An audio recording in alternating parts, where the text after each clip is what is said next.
welcome back to Gay by Gay. We are here with another Codename story. This is Codename Weasel Boy. Yep. Hey, Aliyah, you want to tell us a little bit about Weasel Boy? Let's start Weasel Boy. Okay, so when I went to high school, I started being friends with this one kid. He was a theater kid, and there was always this boy following him around. And by following him around, I mean 2 steps back, but like following him around. Like it was kind of weird already. And I would talk to that friend of mine, and the kid who would follow him around never talked to me specifically. He would just kind of observe wherever the kid went. Weird already.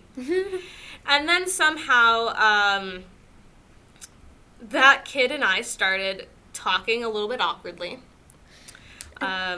His As name, you do. Yeah, his name to me is Weasel Boy because he's a little bit greasy, that guy. He actually, I remember the first day when you showed me a picture of him. Oh. And I remember sitting there and because you had told me, he's not exactly like a good looking guy. And I was like, oh, what is he, like a greaseball? And you were like, kind of. You told me, he kind of reminds me a bit of a weasel. And I was like, Aliyah, that's not nice. Yeah. But then you showed me his picture and I went, oh my God, he looks like the human equivalent of a weasel. Yeah. He actually legitimately does. And that's where the name, I looked at this picture and I went, oh my God, Weasel Boy. Weasel Boy. So his name is Weasel Boy. He looks like the human equivalent of a weasel. If you could imagine like a weasel with a human face, that is this boy.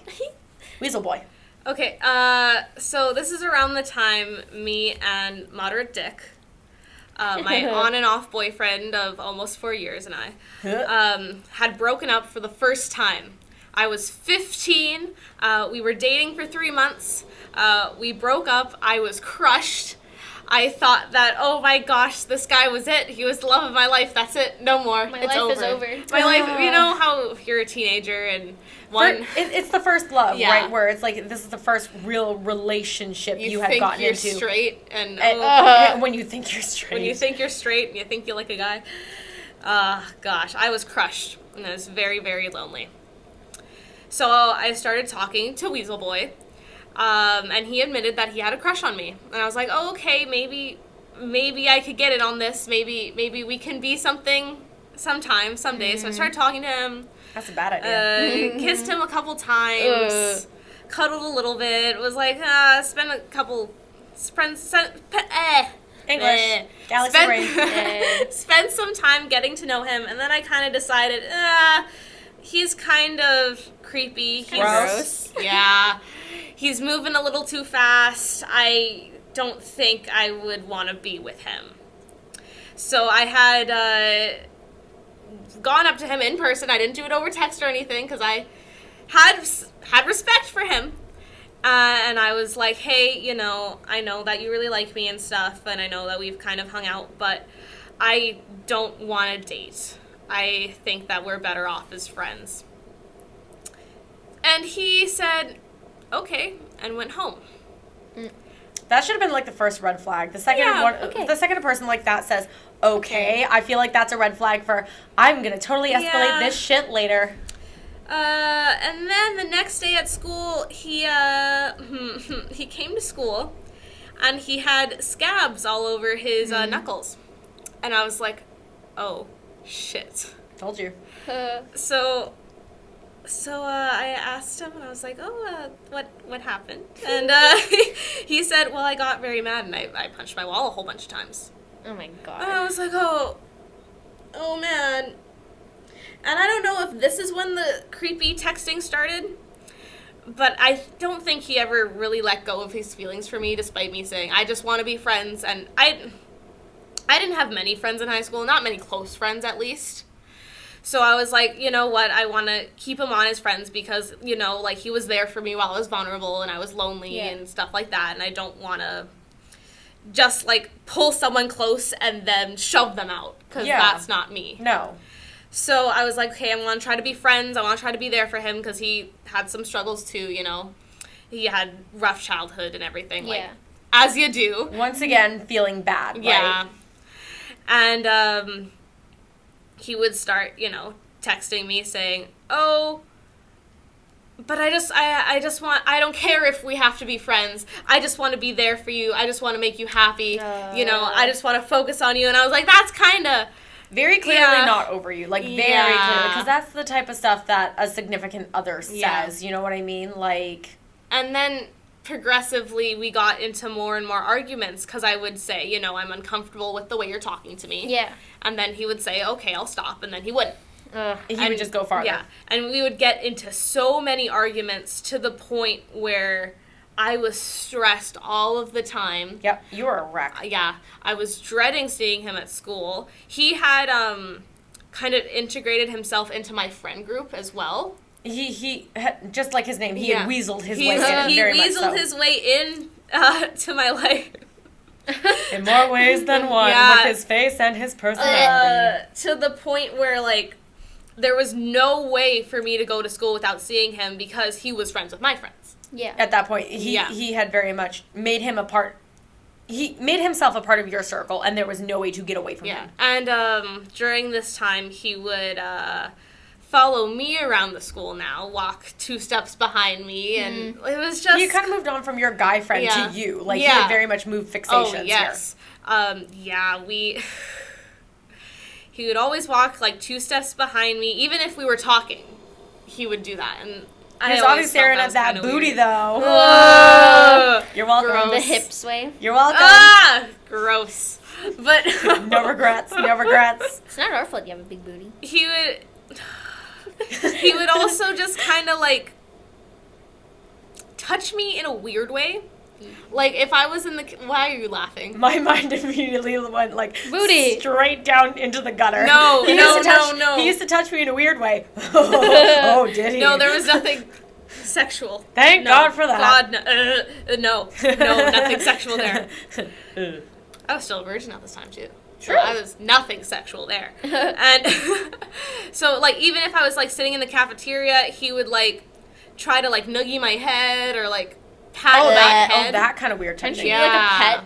Yeah, like a pet. Yeah, you're right. Yeah. It does kind of have that vibe to it, doesn't it? Yeah, and it was, like... Ew. I was so uncomfortable, but I was uncomfortable, but I didn't know how to tell him to stop.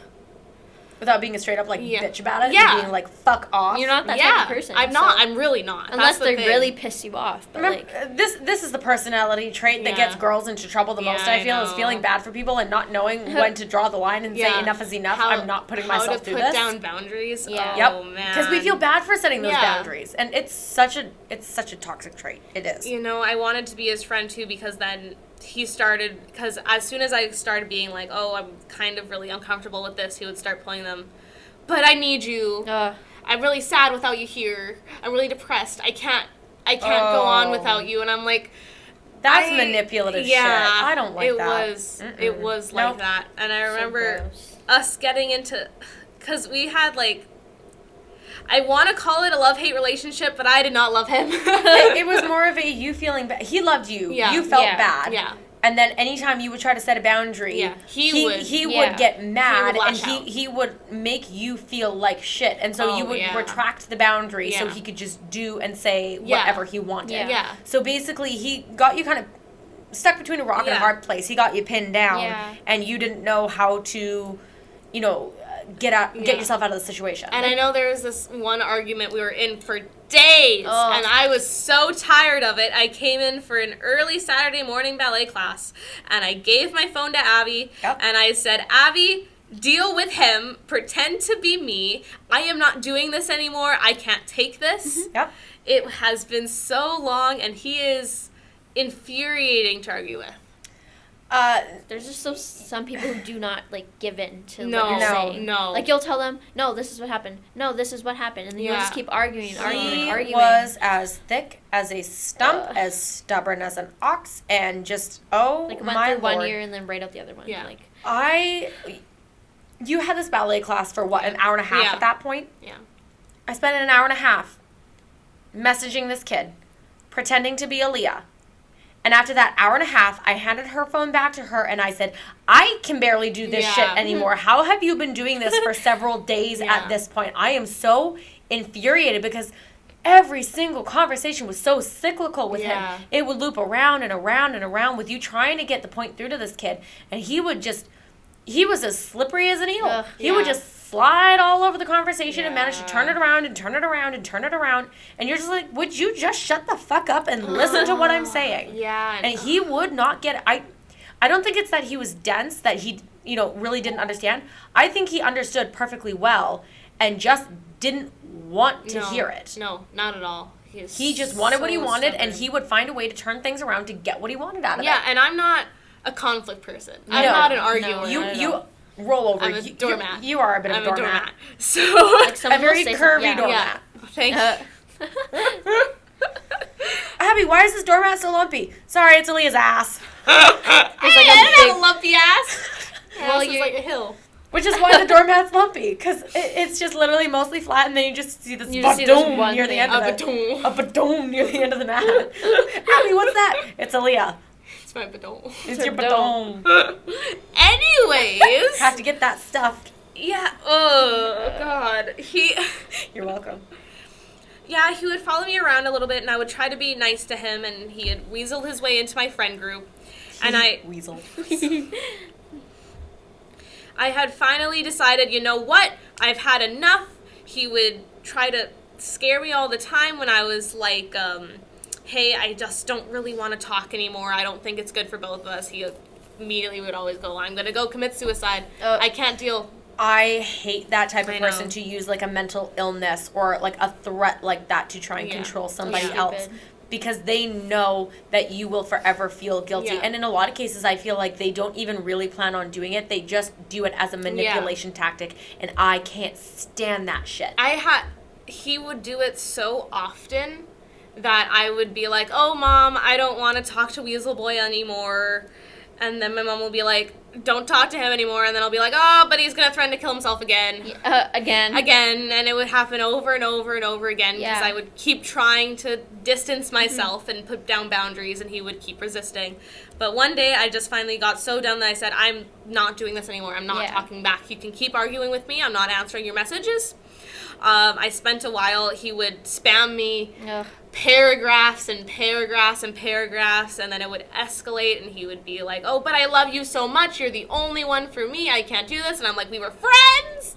And I'm like, but yeah, paragraphs about how I was the only one for him. He can't do anything without me. He needs me in his life. And it's just hard because you set those boundaries like very early on, and he just completely, he was like a track and field runner who just leapt over hurdles that you were putting in the way, and you were literally trying to set up entire walls, and he was like scaling them or cheating and just running around them, and I'm like, that's not how this works. Respect the wall. And eventually after he realized that I wasn't going to respond or read his messages anymore, he stopped.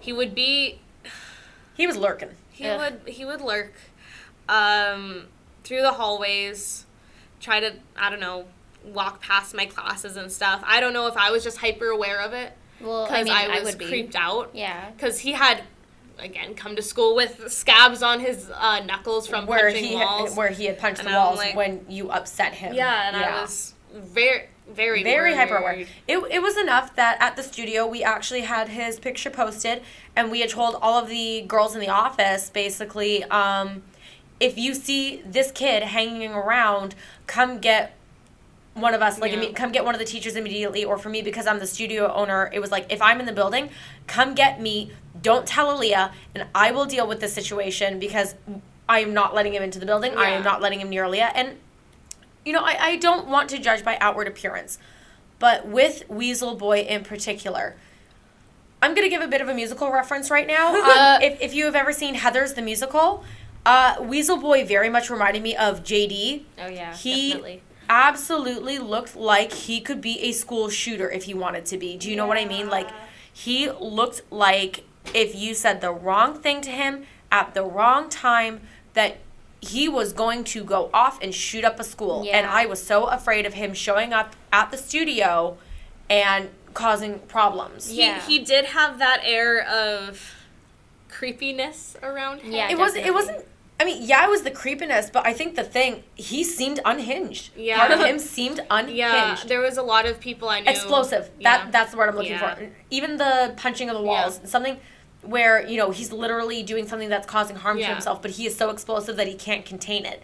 That frightened me. Yeah. Because I was like, what if he chooses to go off not on a wall, but on you? Yeah, a lot of knows what he people would've in my done. life were like, you know, this guy is like kind of weird, kind of creepy. I knew I saw that, but I think that in my kind of like lonely depths, the attention After, felt yeah. so good that I was like, I don't want to. He caught you in a vulnerable moment. Yeah, He did, and very. it wasn't good for either of you, you know what I No, mean? Where 'Cause I feel like if you hadn't just broken up with, like, MD. yeah, MD, I think you probably would have been a lot more stronger and would have been like, okay, You probably you're kinda wouldn't have. weird, You probably wouldn't have given him turned the to time him, of day. You know what I yeah. mean? You would have just completely ignored him. but you but were, I- like, vulnerable, so You it were, makes you sense. know, you were having a hard time. You Yeah. had just broken up. You were feeling unloved and unwanted because yeah. Lonely, your yeah. breakup, That breakup was bad too. it was very bad. It was very one-sided Yeah. because, not getting into it too deeply here, but basically he broke up with you and his reasoning was, I'm doing this for you, Yeah. even though But, you like, didn't yeah. feel that Yeah. way. And he turned it around so that it was just, oh, I'm doing this for you, I'm doing this for you, Yeah. but it made you feel very lacking because you kept saying, why can't we work on stuff together? Yeah. Why can't we work on this? And he was just, well, I know what's best for you. So Like, you yeah. were feeling It unloved was and stupid. unwanted, Yeah. and here comes this guy, and yeah, he's a little bit creepy, but he's giving you the love and attention that you had just had ripped away from Yeah. you Yeah. one-sidedly. Yeah. So I think he just came into your life at the worst possible moment and got you when Yeah. your guard was down. Yeah. Oh, and we were teenagers. Yep. Still Yeah. teenager, but At least you didn't take your pants off around oh him. god, no! Thank It's God. just gross. But no, we stopped talking, and he was looking around, and I would get so anxious when he would pass me in the hallways, or if I saw him at school, I would get very, very anxious. Yeah. But he started getting closer to one of my other best friends, my best friend at the time that I went to school with. We can call her Sherry. So, yeah, Sherry had kind of been a mediator between us sometimes, would try to calm Weasel Boy down when he would get too Wound up. explosive. Yeah. Yeah. And she had remained friends with him because, I don't know, I think I was very worried about him actually trying to hurt himself. Yeah. And it made me feel better to know that someone was there Yeah. to just keep tabs. Yeah. So she kept being friends with him.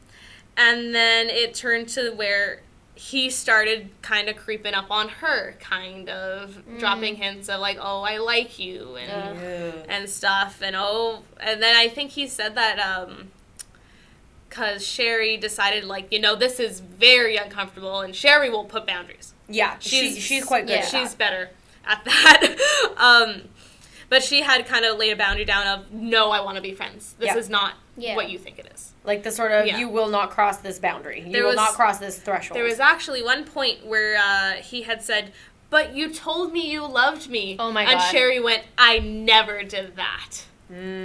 Yeah. So the question is, was he using that as a way to try and manipulate her, or was it literally he was building up a fantasy and, you know, he was just trying to get her attention, you know what I mean? Yeah. Like, was this something that he had created in his head, or was this Yeah. reality? We don't know. And also through this process, me and one of my first girlfriend ever, Cordelia, have stayed in touch.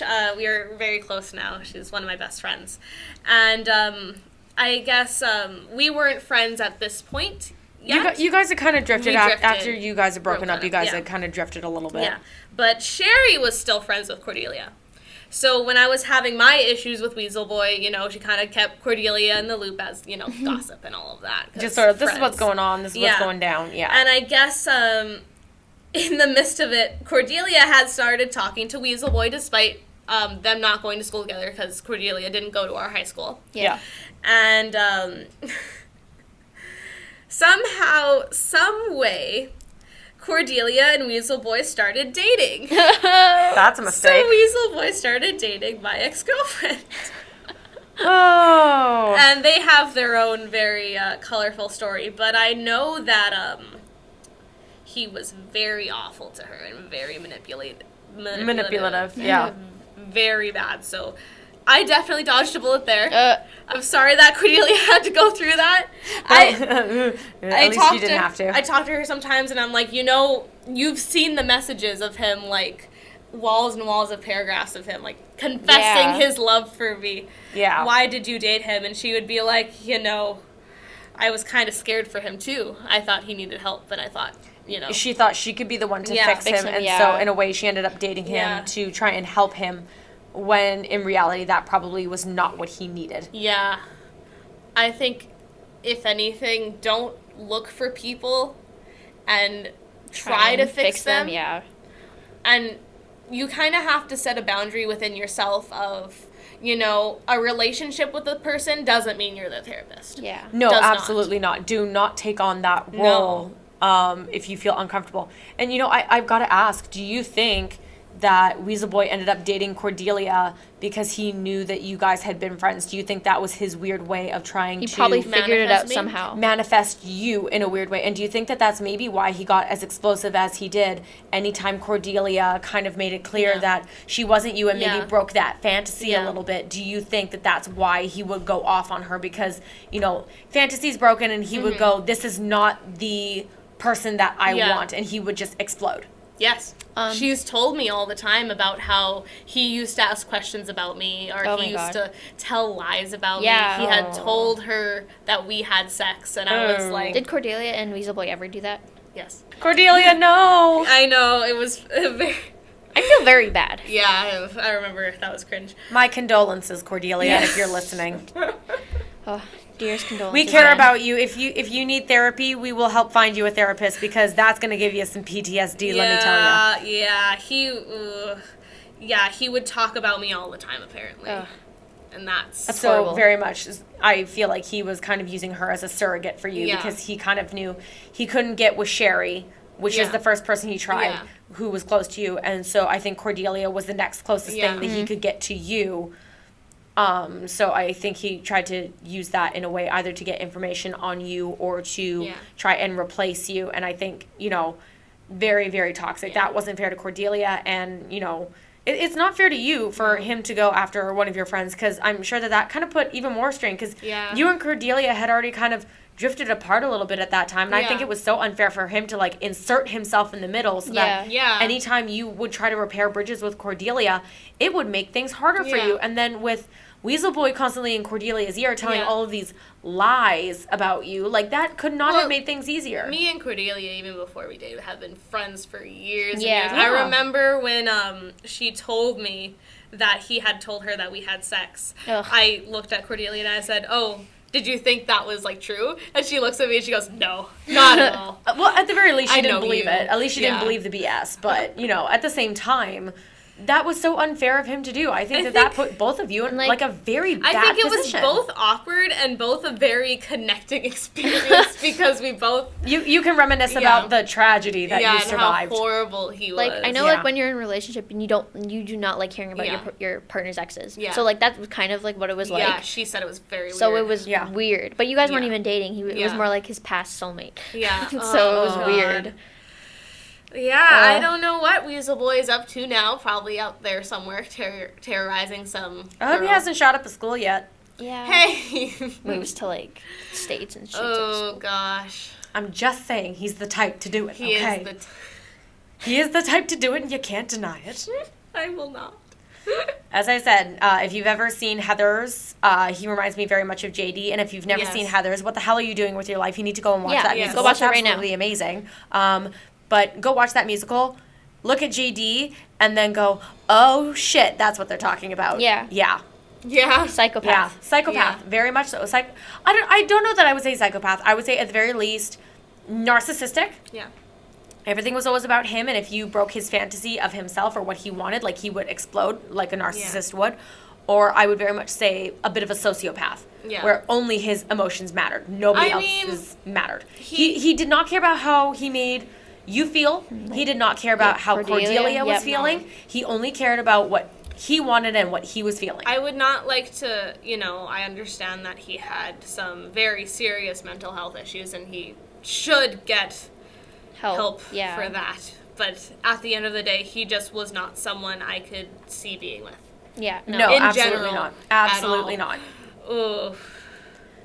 So yeah, that's Aliyah's. That's Weasel Boy. That's Codename Weasel Boy. That is Weasel Boy. So yeah, what have you really kind of learned from this? Is there any advice that you would give to people who are maybe going through the same situation? What would you say to them? I would say, if you're vulnerable and you know that you are, do not jump into the arms of another person just because they're there.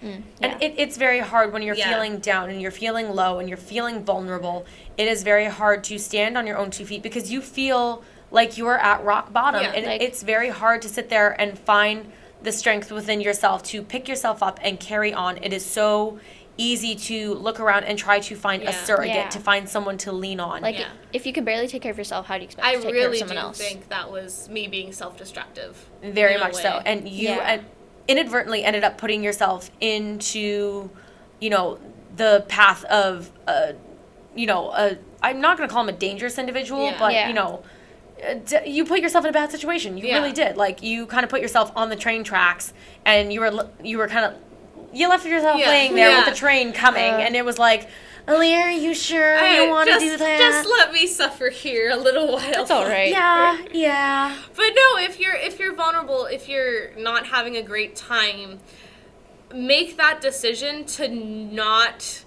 get into something very serious. Yeah, no. Yeah, give yourself the time. Yeah, be kind to yourself. Please. And honestly, I'm going to say this. Whenever it comes to people like this, I very much feel like they kind of remind me of vultures in a way, where they will circle dying relationships and they will wait until you are at your most vulnerable and then they will jump on you. Do you know what I mean? Yeah.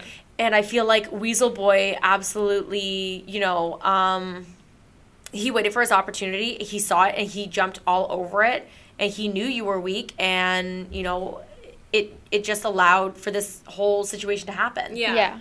Oh, yeah. He thought you were weaker than he thought, but you were still strong enough to say, like, no. No. So, like... I don't think he was probably expecting that. Yeah. He was probably expecting things to, stay in his favor. And luckily, at one point, you woke up. You know what I mean? You're like, wait, start feeling better. Exactly. So, thankfully, that's not really a situation that you have to deal with anymore. It's gone away far from me now. And hopefully it will never return. Oh, I hope so. I really do. All right, so that's it for Codename Weasel Boy. Thank you so much for listening, and we will see you in the next episode. Take it gay by gay, guys. Bye.